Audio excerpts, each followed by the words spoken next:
بسم اللہ الرحمن الرحیم۔ میں ہوں علینا چودھری۔ چودھری برادران کی خوبی یہ ہے کہ وہ برے سے برے سیاسی حالات میں بھی اپنا راستہ خود تلاش کر لیتے ہیں اور اچھے بچوں کی طرح گرمیوں کی چھٹیوں میں بھی وقت کھیل کود میں ضائع کرنے کی بجائے بڑی سنجیدگی سے ہوم ورک مکمل رکھتے ہیں۔ چودھری ظہور الہی مرحوم کی سیاسی میراث کو چودھری شجاعت حسین اور چودھری پرویز الہی نے سنبھال رکھا ہے۔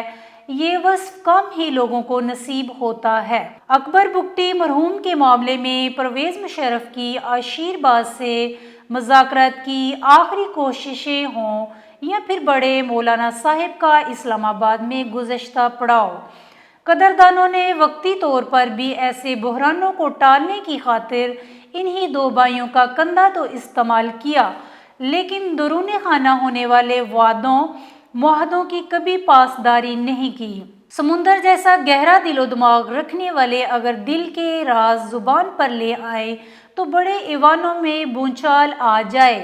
سچ تو یہ ہے کہ قدردانوں نے انہیں ہمیشہ بی ٹیم میں ہی کھیلنے کا موقع دیا۔ اے ٹیم میں شمولیت کی آخری کوشش زرداری دور حکومت میں کی گئی، جب چودھری پرویز الہی کو بطور نائب وزیر اعظم سامنے لایا گیا۔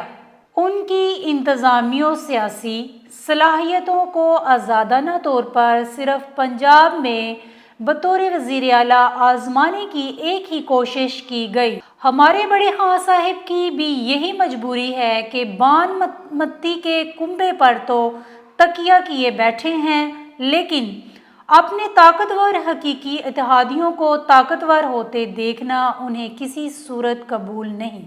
انہیں یہی خوف کھائے جا رہا ہے کہ چودھری برادران موجودہ بحرانی دور میں بھی پنجاب کی سطح پر ق لیگ کا تنظیمی ڈھانچہ خاموشی سے منظم کیے جا رہے ہیں اور ان کا پہلا ٹارگٹ بلدیاتی انتخابات ہے، جن میں اپنی بھرپور سیاسی طاقت کا مظاہرہ کرنے کی سوچ رکھتے ہیں۔ اور کپتان کی پریشانی اپوزیشن کی حکومت مخالف تحریک کے علاوہ اس لیے بھی بڑھتی جا رہی ہے کہ اگر وہ اپوزیشن کے 11 جماعتی اتحاد کو سیاسی طور پر کوئی جھٹکا دینا بھی چاہیں تو آخری حربے کے طور پر بلدیاتی انتخابات ڈوبتی کشتی کو کچھ سہارا دے سکتے ہیں۔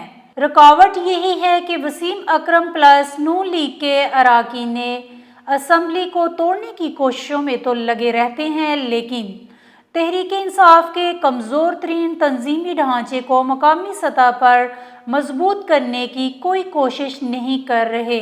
آج کے بحرانی حالات میں کپتان نے ایک بار پھر چودھری برادران کی خدمات اور صلاحیتوں سے استفادہ کرنے کی بجائے ٹیم کا بیٹنگ آرڈر ہی تبدیل کرنے پر گزارا کیا ہے۔ اگرچہ ضرورت کے مطابق یہ معمول کی انتظامی کارروائی ہی قرار دی جا سکتی ہے، لیکن پی ڈی ایم کے لاہور جلسے سے صرف 2 روز پہلے سب سے بڑی تبدیلی بریگیڈیئر ریٹائر اعجاز شاہ سے اچانک وزارت داخلہ کا قلمدان واپس لے کر پنڈی بوائے شیخو بابا کو سونپنا ہے۔ شیخو بابا مزے سے آئے روز نت نئی ریل گاڑیاں چلا رہے تھے اور ساتھ ہی ساتھ حکومتی ترجمان کا بھرپور کردار بھی نبھا رہے تھے۔ ننکانہ صاحب کے شاہ صاحب پرویز مشرف ٹیم کے طاقتور ترین رکن تصور کیے جاتے تھے۔